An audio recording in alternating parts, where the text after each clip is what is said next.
podcasts are always interesting, right? The first podcast that I did was about, is technology a pain in the butt?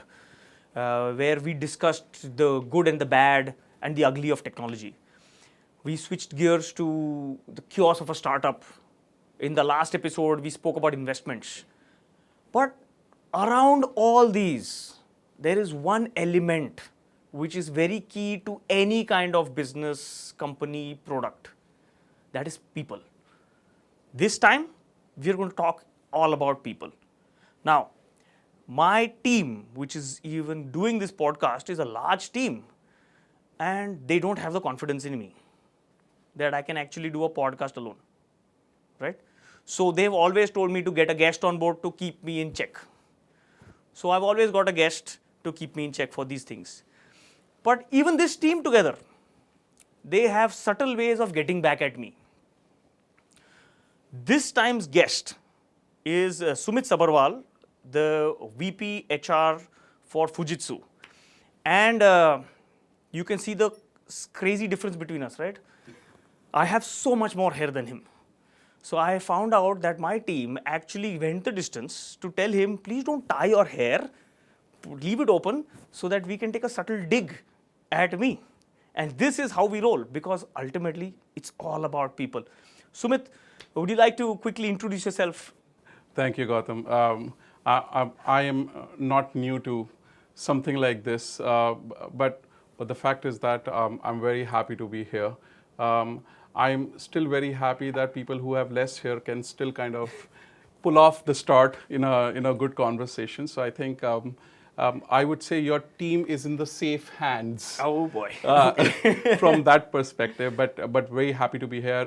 My name is Sumit. I head the HR for Fujitsu Global Delivery Centers. I'm based out of Pune, into the 10th year. A beautiful life, and a lot of good people around to kind of talk to and interact with. And of course, something similar that you and I have is that there are very subtle ways of the teams getting back, but that's an part and parcel of everybody's life. So as a gatekeeper, okay, so I have ridiculously biased opinions, and it'll be great to have this kind of conversation where we get our audience the real deal behind, what happens behind the scenes. How does the human resources team, and personally, if you look at me cringe when I say human resources, it's because I don't consider humans as resources. They're people, developers, engineers. This podcast would be specifically around a lot of people. Because of our background, it will also reflect towards people in the IT industry, but it is probably going to be generic across all industries. The first and foremost thing that comes to my mind right now is that the way people have been looking at jobs for a long time. Let's talk about Gen X, the people who were born till the 1980s.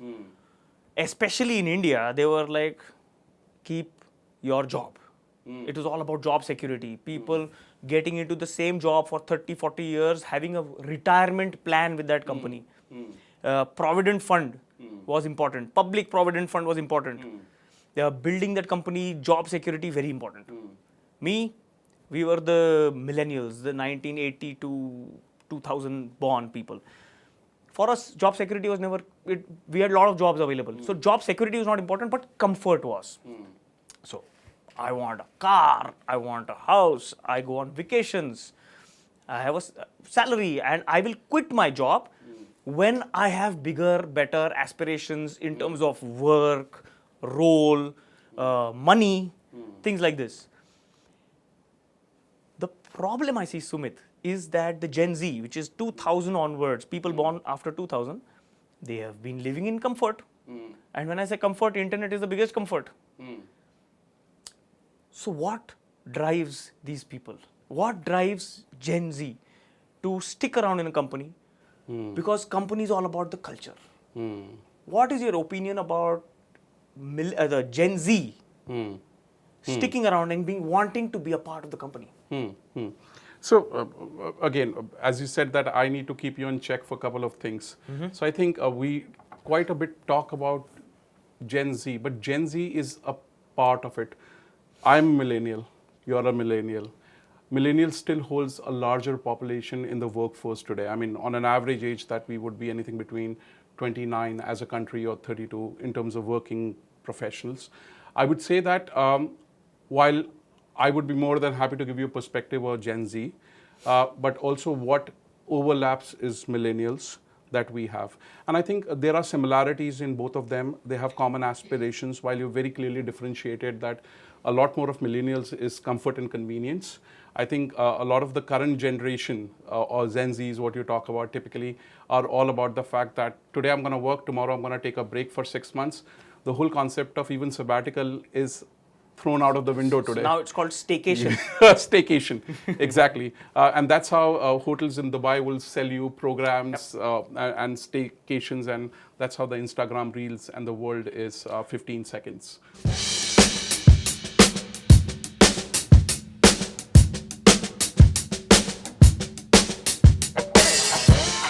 I don't believe you can work from home. You can work for home, but you cannot work from home. And the reason I say this is there is only 1% of the people. Even before COVID, where office culture was office culture, you come to office and work. Even then, you always had this 1 to 5% of your company who was working from home. These were the self-motivated, who were very conscious about time. They were very conscious about being available. They were very conscious about the work output going through. COVID taught people to be lazy and realized that, oh, I have now got a loophole. At Josh, we are very particular. You have to work from office unless and until you are the exception to the rule. Unless and until you are able to tell us very solid reasons why you need to work from home. And if you're not able to get there, come to office or work from home permanently. Not for us. And again, I think Gautam, different organizations or different styles operate for different organizations and culture. I'm not going to be opinionated on what one organization or Fujitsu would do. My very personal opinion is to a point that are we putting a right balance? Because one of the things from human resources perspective, and that's where I bring the difference between millennials and Gen Z, is that a lot more is what they've been asking about is space. If you actually narrow down, you're not wrong on the fact that be binary about work from home, your office mein aa jao. And neither they're wrong about gray. So it's an and an or condition in your technical language that we're typically talking about. But for me, from a human resources perspective, is a lot more about what do we need to do to make people move to a common objective? Because at the end of the day, organizations don't run on charity. Organizations run on some mandate that you have. Right. So I think from my perspective, what is important is that can your organization or can you run in a way that will benefit to all, will drive a lot more inclusion, will make it sure people are happy. Because if people are not happy, you're going to end up making reels through the day. While it may be a cool company, you're not getting a product out of your door.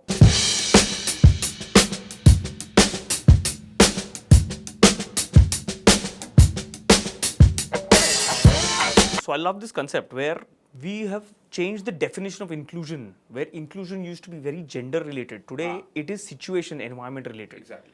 And inclusion is important in a company where either the company pays for an internet connection at your house. Yeah. A company pays for commute. Yeah. A company says, you know what, if you have to do, please go get yourselves a subscription from some OTT because you have to defocus. I care about your mental health. Right? At Josh, we have a full-time counselor in the office where there are sessions organized and people go to her and they talk to her and they come up happier or at least get that burden off their shoulder. Conducting these online sessions sometimes becomes tough, but she does that too.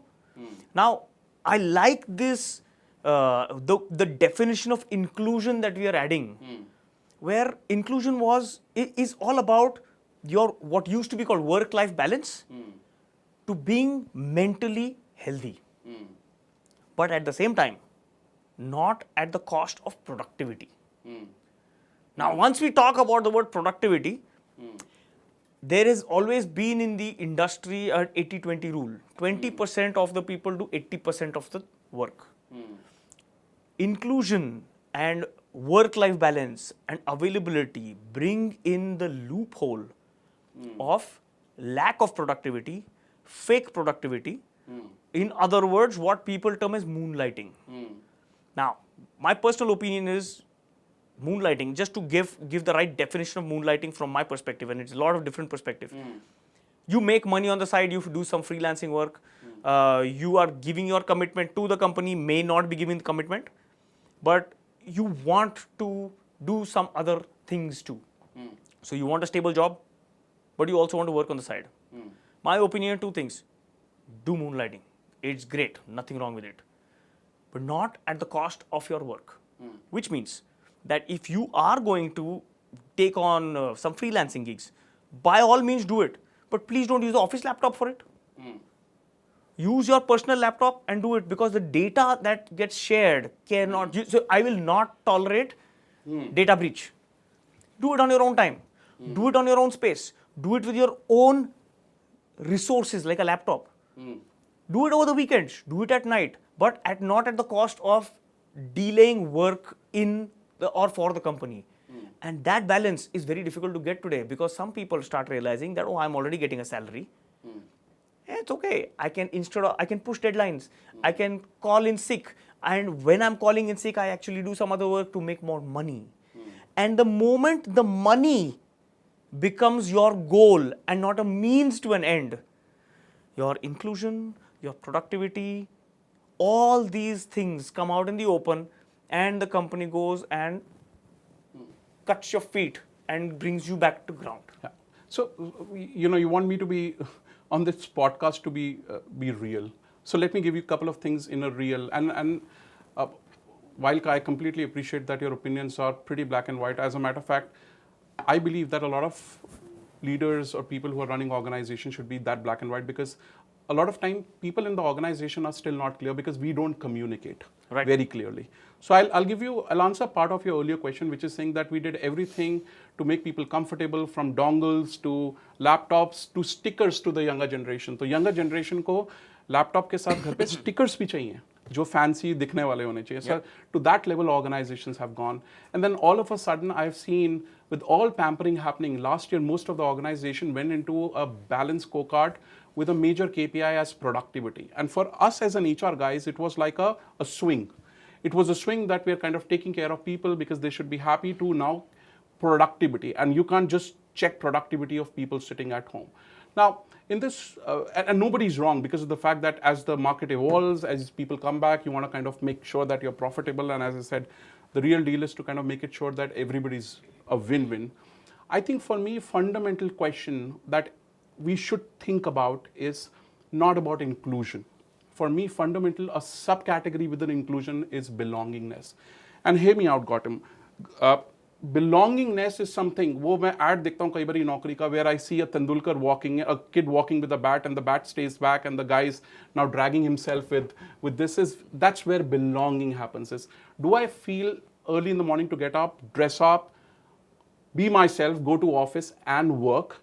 And if I have that feeling, then I will be responsible for the laptop that I'm using. I will be responsible for what I am doing.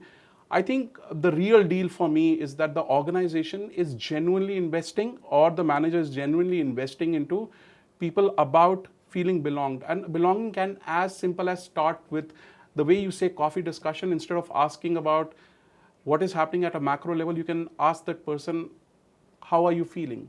A question just around on how are you feeling kind of makes a person feel belonged. Absolutely. All these conversations around inclusion and diversity and all is great. But I think I have a very strong opinion saying that if you don't create a culture where person feel belonged, the person does not feel that I have an investment in the organization, your ESOPs will not drive investment of people in belongingness. But the belongingness is a key word. I love that word. So belonging to a company should not be that I'm part of this company. This company is a part of me. Exactly. And if I go to office on a Monday morning, I'm excited. Yeah. Because I'm doing something that not only my company, the people around me, people whom I report to, the people who are reporting to me, everyone's enjoying the work. Exactly. So enjoyment, belongingness works.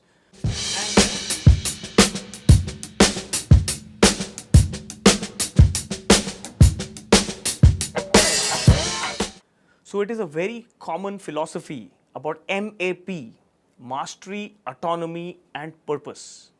You may be an excellent technical developer or a good brain. You've mastered into something. You also need to be given the freedom to do it your way, freedom to figure out mistakes and learn from it. But above all, you need to have a purpose of why am I doing something. I often have this analogy with people that especially when I'm talking to students who are in their maybe third year or final year who are going to get a job, and I tell them that I'm coming for an interview and there is a window here, I'm asking you to please jump out of the window. Will you do it? And first instant reaction is, no, I won't. I was like, but dude, you didn't ask me the purpose. Exactly. I have seen that you have mastery of climbing a window. Okay, I'm giving you the freedom, the autonomy to see how you want to climb it. You want a stool, you want a ladder, you want help, you want two people to push you out. Third thing is you haven't looked at the purpose. I may be asking you to jump out of the window because I want you to get onto the platform and service the AC compressor. But in your mind, the purpose was he wants me to jump out of a window. So until you don't know the purpose behind any action and you don't apply your mastery in the way you want it, you will always be unhappy. And once you're unhappy, you are going to carry that little bit of unhappiness deep down in your heart, and it all comes out like a volcano when you think that the company doesn't care about me. But exactly, and that's what I kind of would reinforce, saying that, look, to this scenario that you said, there will be a background. There'll be a background of trusting the company, trusting the person, my own insecurity. I think if we are 1,000 people here, 1,000 people will come with their own level of insecurity. A very good way of looking at a culture of an organization is a time when you're doing performance evaluation, because insecurities just come up. The same team which is doing a trust fall on each other is kind of insecure to even kind of support each other. So to your point, exactly, purpose is very important, but purpose is also driven by if you create an environment that people feel exploring their purpose. Right. I turned 40 this year. And as people would say, a lot of time you go through a midlife crisis. For me, one of the things that I don't shy away talking to people is saying that I feel I'm very successful, but today I don't know what's my purpose, and I need to find purpose. And people turn around and they say, you're successful, why do you need a purpose also? And that's what I'm trying to draw is sometimes what you need to do is you need to find yourself. Yes. And I think as an organization, if you can help people walk into that whole process of purpose, we call it something known as purpose carving. A 30-minute session, 5 questions you ask people. Correct. And set your goals. Set your goals. People come out and they kind of get a meaning. They go back, join community, do something or the other. The only thing they do is that the organization has done something for them to feel belonged and find a path. Because what they want in life, and it's as simple as that, Gautam. You know about what you want, but what you need sometime in life is validation and confidence. And I think as human beings, one good thing as a manager you can do is always when people come to you, they already have a solution in mind.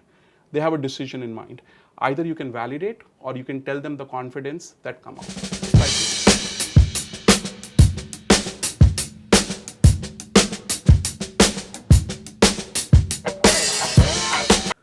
Burning bridges is what I want to ask you about. A lot of people realize that, you know what, I will abscond from a company, I'll leave a company and I'll get some better job, but the company is trying to retain me, so let me run away. Without realizing that you have burnt your bridges behind. Right? It's a whole new podcast we can probably come up with about the art of resigning. Yes. But what are your thoughts about when you leave a company, what is it that you should leave behind and take forward? Yeah, I mean, I'll give you a concept which I strongly believe in. People have opinion about resigning. I mean, it's trending. Somebody who's very good influencer is talking about don't serve the notice period today, just leave it, blah, blah, blah. I think sometimes we need to be responsible about giving opinion. Opinions are good, but also understand that we are holding responsible. I mean, that's just one school of thought that I would have. I think the whole art of, around resignations and all those things that I personally feel, I feel it all boils down to how is the employee being treated in the organization. That's one. So it cannot be one-sided that I'm resigning, I'm going to bridge. I think the organization should reflect onto the culture. From an employee perspective, I think fundamentally the generation should learn one thing very clearly. We have somewhere or the other in the whole hustle or so-called hustle, forgot about something starts similar with H called humbleness. We need to be humble. As a community, as a society, as somebody who should respect that we've spent time with people around, we have good days, bad days with them, we need to be humble. And I think one of the messages that I give it to a lot of people saying that maybe the company wouldn't have done the best to you, to your expectation, or you wouldn't have kind of delivered to the expectation. It is a social contract or it is an employment contract. It is just a contract. The contract may get over, but you do not know tomorrow who you need in which part of your life. So I think be humble enough to don't burn bridges, because at times you do not know who will end up at which crossroad. So I think for that, you have to be humble, and you should kind of make it sure that life will take you to different turns, but the only thing you need to do is kind of make it sure that you carry with you the good days and the bad days. And you own your direction. So exactly. People talk about destiny, people talk about luck. As part of your career, I got lucky to have a good project manager, a teammate. The bottom line is, if you know your abilities, you are able to drive your abilities, you will attract the right kind of people. Yes. And once you start attracting the right kind of people, they'll get you the right kind of challenging work. Once you get that right kind of challenging work, you're in the right cycle for being happy. Yeah. So Sumit, it's been a pleasure having you on this podcast. Thank you. And I had a wonderful time. I hope I didn't make your hair stand up, because even if I say some hairy things, my hair doesn't stand up. So pleasure having you here. Thank you very much. It was a pleasure so to much. interact with you. Cheers. Okay.